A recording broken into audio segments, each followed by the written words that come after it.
The galaxy had been at war for centuries, entire star systems reduced to debris, civilizations wiped out in battles that spanned light years. Planets once brimming with life now stood silent, covered in craters, their atmospheres choked with smoke and ruin. It wasn't just the physical destruction that marked this conflict but the weight of hopelessness that had settled over the galaxy. Billions had perished, and those who survived lived in constant fear. The sound of incoming warships was a daily occurrence, and the promise of peace seemed nothing more than a distant memory. Entire species had been forced into hiding, fleeing from planets they once called home, their cultures slowly fading as the fires of war consumed them. The galaxy's most powerful factions, each desperate for victory, had locked themselves in a vicious cycle of destruction. The Zalari Empire, known for their unparalleled technology, found themselves stretched too thin, their resources dwindling faster than they could secure new territories. Their shimmering cities, once the envy of the galaxy, now teetered on the brink of collapse as the cost of war crippled their once great economy. On the other side stood the Morvath Collective, a species whose hive mind allowed them to communicate and coordinate in ways no other race could. Their primary goal was expansion, absorbing new worlds into their collective consciousness. For the Morvath, individuality was a foreign concept, and every member of their species served a singular purpose: growth. Yet, even they had met their match in this war. Their expansion had slowed, and the sheer weight of maintaining control over their territories was starting to overwhelm their once unstoppable advance. Then there were the Krell Dominion, a warrior race that believed in honor above all else. For the Krell, war was not just a means to an end, it was a way of life, a sacred tradition that had been passed down through generations. They reveled in battle, seeking glory in combat, but even their unbreakable will had started to fracture. The endless conflict had stripped them of their sense of purpose. Where once they had fought for honor, now they fought merely to survive. These three powers, each formidable in their own right, had been locked in a stalemate for decades. Their conflicting goals and ideologies meant that no side could gain the upper hand for long. As soon as one faction gained ground, the other two would form a temporary alliance to push them back. And so the war dragged on, with no end in sight, as the galaxy slowly died around them.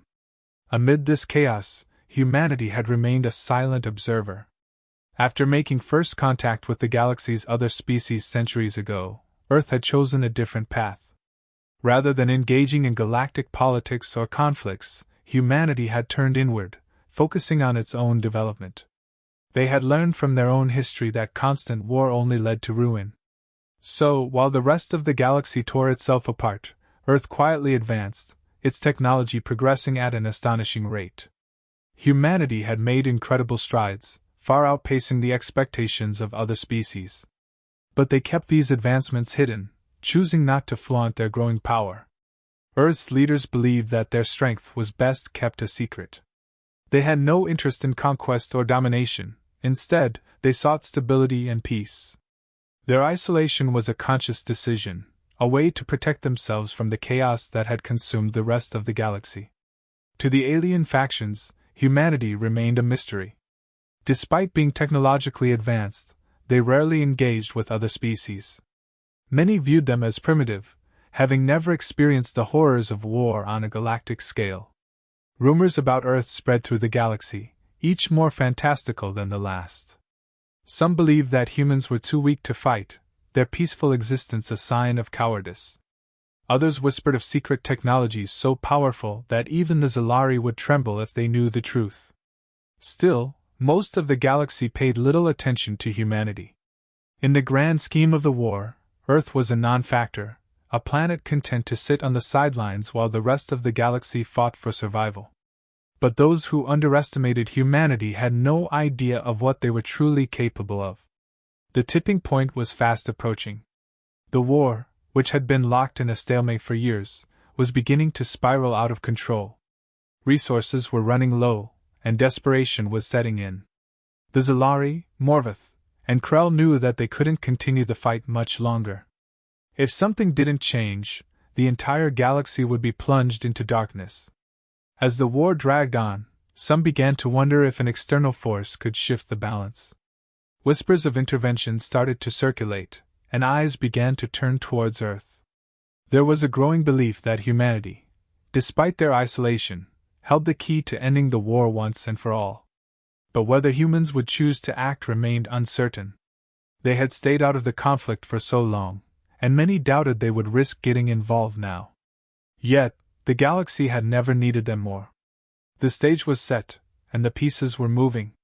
Humanity's isolation had protected them from the devastation of the war, but as the galaxy teetered on the edge of collapse, the question remained, would Earth remain a silent observer, or would they finally step into the fray? The galaxy had reached a breaking point. The war that had ravaged star systems for generations showed no signs of resolution, and the warring factions were running out of options. Desperation hung in the air, and even the proudest empires now faced a grim reality. They could not win this war on their own. This realization drove the representatives of the Zalari, Morvith, and Krell to take a drastic step, one they would have scoffed at just years earlier. In secret, the delegation arrived on Earth. The representatives were not accustomed to asking for help, but desperation had a way of breaking down even the most rigid of prides. They had come not as conquerors or diplomats, but as petitioners. Their arrival was cloaked in silence, unnoticed by the galaxy at large. Earth, for so long seen as a distant and passive player, was now their last hope. The Zalari delegate, once filled with the arrogance of their technological superiority, was now reduced to pleading for aid. The Morvith, always certain in their collective strength, faced the harsh truth that even a hive mind could not conquer every challenge alone. The Krell, warriors through and through, stood with a sense of unease.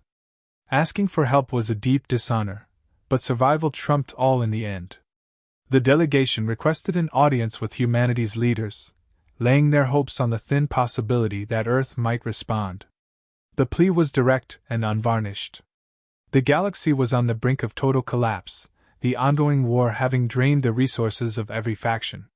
Planets were dying, and the very balance of the galaxy teetered on the edge. But the most alarming revelation came next. An external threat loomed. The war had drawn the attention of a force even greater than the warring factions, something lurking on the fringes of known space, biding its time until the galaxy was weakened enough for a final strike. The Zalari, Morvith, and Krell, in their weakened state, were no match for this threat. They presented their evidence, a collection of data, intercepted signals, and first-hand accounts from the frontiers of space. The looming force, still unknown and unseen, had begun to test the defenses of distant worlds. The factions knew that it was only a matter of time before this new enemy swept through the galaxy, and Earth, despite its isolation, would not be spared. The aliens spoke not just of survival but of mutual benefit. Humanity, with its hidden strength, could turn the tide of the war, securing not only the survival of the other factions but also protecting Earth from the inevitable invasion. Emotional appeals followed the facts. For the first time, the mighty Zalari spoke with humility, acknowledging their limits. The Morvith, often cold in their collective demeanor, spoke of the need for unity among all species to face the greater danger. The Krell, though still proud, framed their plea in terms of honor. What greater glory than to stand together against a foe that threatened the entire galaxy? The message was clear: if Earth didn't intervene, the galaxy would fall, and with it, all hope for peace. The human leadership, now faced with a decision they had long hoped to avoid, convened. Earth's council consisted of the brightest minds, strategists, scientists, diplomats, and philosophers, each bringing their perspective to the table. The debates were intense. Some argued that Earth should remain neutral, that humanity's isolation had kept them safe for so long, and they should not be dragged into a conflict they had no part in creating. Others countered that this looming threat was too great to ignore and that by not acting now, they risked facing an even greater war in the future, one that could consume them entirely. There were those who saw the moral argument as paramount. Billions had died across the galaxy, entire civilizations lost to the flames of war. Could humanity, having developed the means to potentially end this conflict, simply stand by and watch as more lives were destroyed? The suffering was undeniable, and Earth, with its power, had the capacity to prevent further devastation. But the risks were equally clear: intervention could make Earth a target. The factions, though weakened, could still turn on humanity once their immediate threat was dealt with. Trust was a scarce commodity in the galaxy, and Earth's leaders were wary of becoming pawns in a game far older than they had ever been a part of. The strategists presented their analysis. Intervening now, before the galaxy's enemies fully rallied, would give humanity the best chance of not only ending the war but shaping the post-war order in a way that ensured long-term stability. They had the technology, the tactical knowledge, and the resources to make a decisive impact. Waiting, on the other hand, could spell disaster. The galaxy's instability was reaching a critical point, and if they did not act, the threat of total annihilation was all too real. After days of deliberation, a consensus emerged. The decision to act was not made lightly, but it was made with conviction. Humanity would not sit idly by while the galaxy crumbled. They would intervene, but on their own terms. Their objective was not conquest, but the restoration of peace and stability. The protection of life, both human and alien, was paramount. They would ensure that Earth's actions led to a lasting peace, not merely a temporary cessation of hostilities. The Council agreed to keep their intervention plans confidential. They would not announce their involvement to the broader galaxy until they were ready to strike.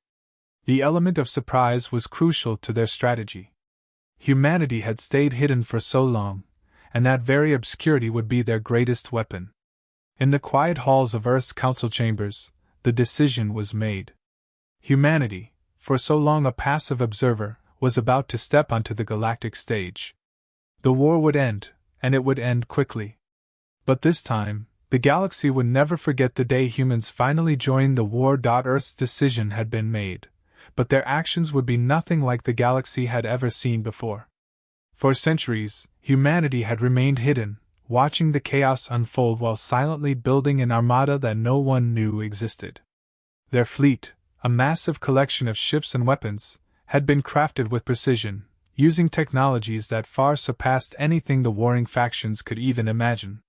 These ships weren't just military vessels. They were the embodiment of human ingenuity and innovation, designed for one purpose: to end wars before they truly began. From deep within the shadows of Earth's solar system, the fleet began to move. Silent and cloaked in the latest stealth technology, they slipped out of their hidden bases, invisible to even the most advanced scanners in the galaxy. Each ship was a marvel of engineering, equipped with cutting-edge weaponry that could target an enemy before they even realized they were in danger. Shielding systems capable of deflecting the most powerful attacks, propulsion mechanisms that made them faster than anything the alien factions could dream of, and energy sources that made these ships near indestructible. The humans had prepared for this moment meticulously. The fleet was not massive in number, but each vessel carried enough firepower to shift the balance of power. But the real strength of humanity wasn't in their ships, it was in their strategy. They had observed, analyzed, and prepared for every scenario. They knew the alien factions inside and out, their strengths, weaknesses, and vulnerabilities. This knowledge would be their most powerful weapon. As Earth's fleet prepared to strike, the greatest minds in human military strategy gathered to finalize their plan. There would be no grand battle, no prolonged war. Humanity had seen what years of fighting had done to the galaxy, and they had no interest in adding to the destruction. Their goal was simple: end the war swiftly, with as little bloodshed as possible. Human tacticians, versed in centuries of strategic thought, examined every facet of the warring factions. The Zalari Empire, with all its technological advancements, relied too heavily on centralized command structures. The Morvath Collective's hive mind was a strength, but it also made them vulnerable to disruption if their communication networks were severed.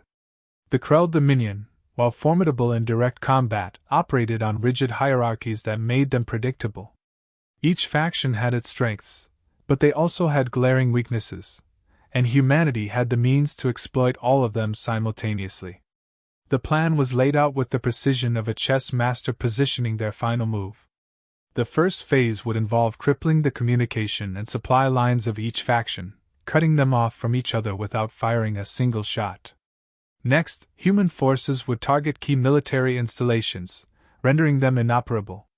The final phase would involve negotiations, but only after the factions realized that continuing the fight was no longer an option. Every step of the plan had been crafted to minimize casualties and ensure that the galaxy's warring factions were forced into submission without total destruction. When the time came to strike, Earth's fleet moved with surgical precision. Without warning, the skies over the Zalari Empire's most heavily fortified planet filled with human ships. The Zalari's defenses, which had held off countless invasions over the years, were useless against humanity's advanced technology. In mere moments, their command centers were disabled, their fleets rendered powerless. The Zalari, who had once believed their technology made them invincible, were left scrambling, their military infrastructure in shambles. On the other side of the galaxy, the Morvath Collective felt the sudden and devastating loss of their communication networks. For a species that operated as a single consciousness, this was nothing short of catastrophic. Without the ability to coordinate, their once organized fleets descended into chaos. Human ships, equipped with non-lethal weapons designed to disable rather than destroy, moved through Morva space with ease, disabling key outposts and rendering entire sectors of their empire defenseless. The Krell Dominion, always ready for a fight, found themselves facing an enemy unlike any they had ever encountered.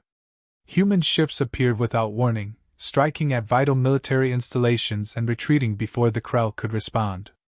The Krell's warriors, who had been preparing for glorious combat, were left with nothing to fight. Their armies were intact, but their command structures had been obliterated.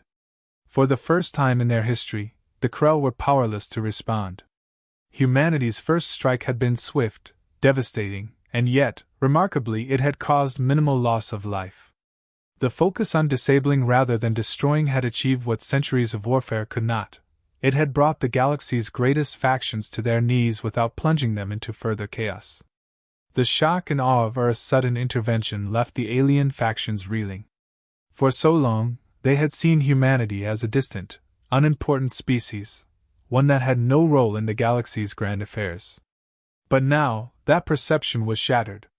Across the galaxy, leaders scrambled to make sense of what had just happened. The Zalari, once confident in their technological dominance, were now forced to reckon with the fact that humanity had surpassed them in every way. The Morvath Collective, struggling to restore their hive-mind communications, realized that their strength in numbers was meaningless without the ability to coordinate. The Krell, proud warriors brought low without a single direct engagement, were left questioning everything they had ever known about warfare. The initial confusion soon gave way to a new understanding. Humanity was not the primitive, isolated species they had once thought. They were far more advanced, far more capable, and far more dangerous than anyone had ever imagined. But more than that, they were strategic. The human offensive had been executed with such precision that it left no room for retaliation. The factions now faced a simple truth: continuing the war was no longer an option. They could not hope to defeat humanity, and any attempt to do so would only result in further humiliation and defeat. In the span of a few hours, humanity had not only revealed its true strength but had also forced the galaxy's most powerful factions to reconsider their place in the universe. The war that had raged for centuries was over, not because of a final, bloody battle, but because humanity had made it clear that they would not allow it to continue. The galaxy had never seen such a display of power, and now, all eyes were on Earth. What would humanity do next? In the final hour of the conflict, it became clear that the war was over before most had even realized it had begun. Humanity's precision strikes had rendered the warring factions defenseless, and their military infrastructure was in ruins. Resistance crumbled as human forces took control of strategic points across the galaxy with minimal force. The Zalari, Morvath, and Krell, once proud and mighty, found themselves without the means to continue the fight. Their fleets were grounded, their command centers offline, and their communications in disarray. With their positions neutralized, human emissaries initiated contact with the leaders of each faction. The message was simple: continue the war, and there would be nothing left to salvage. But the offer of peace was extended, a chance to negotiate terms that would benefit all and end the suffering that had plagued the galaxy for so long. The factions, faced with no viable alternative, agreed. What had taken centuries to tear apart would be rebuilt in mere hours, under the careful guidance of humanity. Human forces facilitated communications between the factions, ensuring that dialogue remained open and honest. The key battles had not been fought with bloodshed, but with intelligence, coordination, and restraint. Now, as negotiations began, humanity acted as the mediator, helping each faction find common ground. There was no room for grudges or revenge, only the future. The factions, though humbled, recognized the importance of this moment. A new era was dawning, and it was clear that humanity had earned its place as both a protector and a leader in this fragile peace. Once peace was secured, humanity made their actions known to the rest of the galaxy. A transmission was sent to every corner of the known universe, detailing the events of the last 5 hours. The message was not one of conquest, but of necessity. Humanity had acted not to dominate, but to restore balance. The galaxy had been on the brink of collapse, and if humanity had not intervened, the war would have consumed everything. Reactions to the transmission were mixed. For many, there was a sense of profound relief. The endless war that had destroyed so much was finally over, and for the first time in generations, there was hope. Planets that had lived in fear for decades now looked toward a future free of conflict. But there was also awe. Humanity, long thought to be a minor player in the galaxy, had revealed themselves to be far more powerful than anyone had anticipated. Their technology, their strategy, their ability to end the war so decisively, it was both inspiring and terrifying. And with that awe came concern. If humanity could bring the galaxy's most powerful factions to their knees in just 5 hours, what else were they capable of? Could they be trusted to maintain peace, or would their newfound influence lead to another form of control? These questions swirled through the minds of alien leaders, even as they welcomed the end of the conflict. Humanity had proven themselves to be a force to be reckoned with, and now the galaxy watched closely to see what their next move would be. In the days following the ceasefire, humanity took steps to ensure that peace would last. A new Galactic Council was formed, with representatives from every major faction given equal voice. This council would oversee the rebuilding of the galaxy and ensure that the mistakes of the past were not repeated. Humanity, while clearly the driving force behind the council's creation, did not seek to dominate it. Instead, they offered their technological expertise to aid in the recovery efforts. War-torn planets were provided with advanced technology to rebuild their infrastructure, and shattered economies were given the tools to thrive once more. Human engineers and scientists worked alongside alien counterparts to restore what had been lost. It wasn't just about fixing the physical damage, it was about rebuilding trust, creating a galaxy where cooperation, not conflict, was the foundation. The factions, once bitter enemies, now sat together in council meetings, their former animosities replaced by a shared desire to move forward. The Galactic Council, under humanity's guidance, became a symbol of unity, a testament to what could be achieved when species put aside their differences and worked toward a common goal. As humanity reflected on their actions, there was a deep sense of satisfaction, but also a recognition of the responsibility they now carried. They had ended the war, but the peace that followed would require constant vigilance. Earth's leaders understood that this new era was fragile, and it would take time for the wounds of the past to heal. But they were confident in the path they had chosen. The galaxy had been given a second chance, and humanity was committed to ensuring that it wouldn't be squandered. The lessons learned from this conflict were clear. Power alone was not enough to bring peace. It was wisdom, restraint, and the willingness to see beyond one's own interests that had made the difference. Humanity had acted not out of ambition, but out of necessity, and in doing so, they had shown the galaxy that strength could be a force for good. As the first session of the new Galactic Council convened, there was a sense of optimism in the air. Representatives from species that had once been at war now sat side by side, working together to shape the future. Humanity's presence was felt, but they did not dominate the proceedings. Instead, they listened, advised, and help guide the discussions toward solutions that would benefit everyone. The galaxy had changed, and it was clear that cooperation, not conflict, would define this new era. Looking ahead, there was talk of joint exploration, of pushing the boundaries of what was known and discovering new worlds together. The idea of cultural exchange programs, where species could learn from each other's histories and traditions, gained momentum. There was excitement about the potential of what could be achieved when species united for a common purpose. Humanity, once the silent observer, had now become the beacon of hope and collaboration. In the end, the war that had once seemed endless had been brought to a close not through destruction, but through understanding and decisive action. The galaxy, forever changed by these events, stood on the brink of a new era, one where peace and unity were within reach. Humanity's role in shaping this future was undeniable, and as they looked toward the stars, they knew that the best was yet to come. The galaxy's darkest days were behind them, and the dawn of a prosperous future was finally breaking.